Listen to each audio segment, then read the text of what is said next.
Vamos falar então do Finéias. Vambora. Quem é o Finéias? Finéias é o filho do juiz Eli, um dos filhos, né? Não tem como falar de Finéias sem falar de Ofne. Ofne é o primogênito. Finéias eu costumo dizer que é aquele bichinho que fica embaixo do tubarão, sabe? Quando o tubarão morde um peixe maior, sempre sobra um restinho e o Finéias é aquele peixinho que vai lá e aproveita. Então, ele tem essa condição pelo fato da primogenitura do irmão, que quando o nosso pai morrer ou morresse, o Ofne ia ocupar esse lugar de destaque. Então, eu costumo dizer que Finéias queria ser o Ofne. E Finéias tem o mesmo pensamento do irmão em relação ao poder, né? Ele se debruça no poder para fazer todas as atrocidades que ele faz com o povo. E eu também costumo dizer que o Ofne é aquele cara que chega no aniversário, que todas as menininhas olham para ele e ele fica ali sentado. Finéias não, já chega, já sobe na mesa do bolo, chuta o docinho, quebra tudo para chamar a atenção. Então Finéias tem um pouco desse temperamento um pouco intempestivo. Finéias não tem nenhuma inteligência emocional, não é racional, é um furacão ambulante. É um personagem polêmico. Polêmico e muito complexo.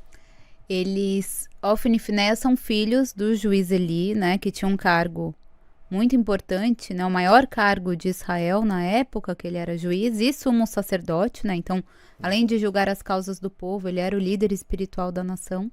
Então, Ofne e Finéias tinham deveres também para com o povo em relação a essa parte espiritual, mas eles começam a falhar aí, né? Sim, eles falham muito porque o nosso pai, que é interpretado pelo José Rubens Chachá, queria mandar um beijo aqui para ele, uma pessoa fantástica, a gente aprendeu muito. Então o personagem do Eli, ele tinha essa comunicação do divino com o terrestre.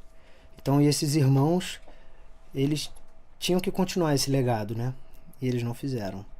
Então Reis, a decepção, está um pouco em cima disso, a decepção de um povo que era responsável por essa comunicação divina para com o povo todo de Israel. Então esses dois irmãos, eles não continuaram o legado.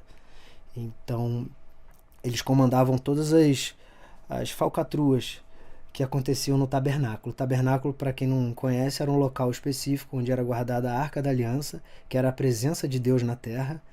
Então esses dois irmãos, eles eram os comandantes daquele espaço. Então as pessoas vinham de muito longe para ofertar o que tinham de melhor.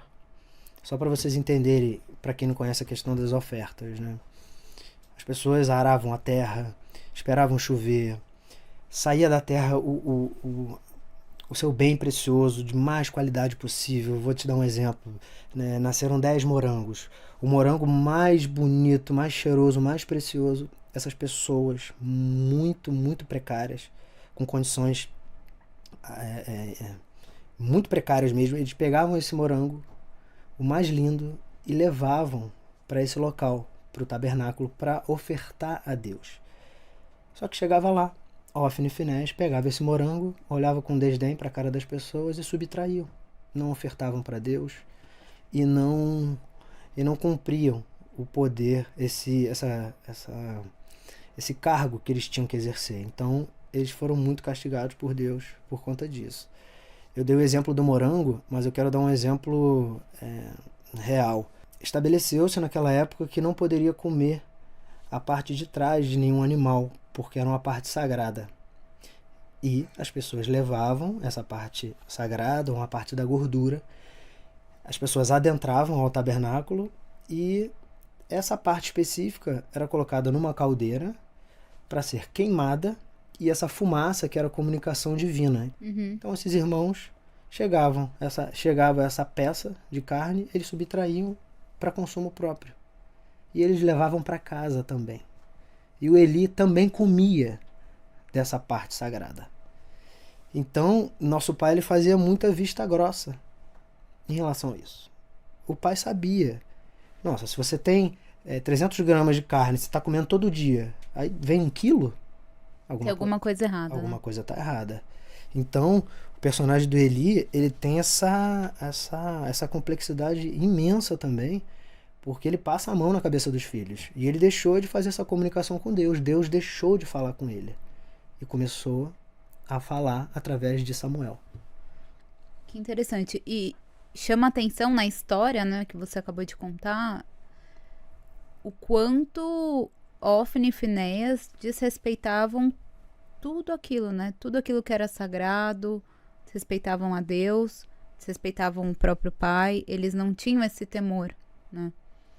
Eles não tinham, eles achavam que estavam acima do bem e do mal, e por conta da posição que eles tinham no tabernáculo, eles faziam tudo que eles queriam. Eles se deitavam com as mulheres que ficavam ao redor do tabernáculo, eles comiam de uma forma assim abundante, eles desperdiçavam comida, eles tratavam mal os seus funcionários, né, os levitas. Para quem não conhece também, Jacó teve muitos filhos, né? São as 12 tribos de Israel. E os levitas, eles ficavam responsáveis pela parte divina. Então nós, os levitas, a gente não tinha poder bélico, a gente não tinha movimentação corporal, a gente não ia para a guerra. Então foi uma tribo designada só para fazer essa comunicação com Deus, enquanto todas as outras tribos, eles abasteciam a gente com comida, com armas, com todas as variáveis que um ser humano poderia viver naquelas condições. Então, a nossa tribo era muito importante. E por conta dessa falha de comunicação dos irmãos, do pai com os irmãos e dos irmãos para com o pai e do pai com Deus, por isso que a gente é uma atmosfera ali de muita complexidade. Tem muita complexidade nisso.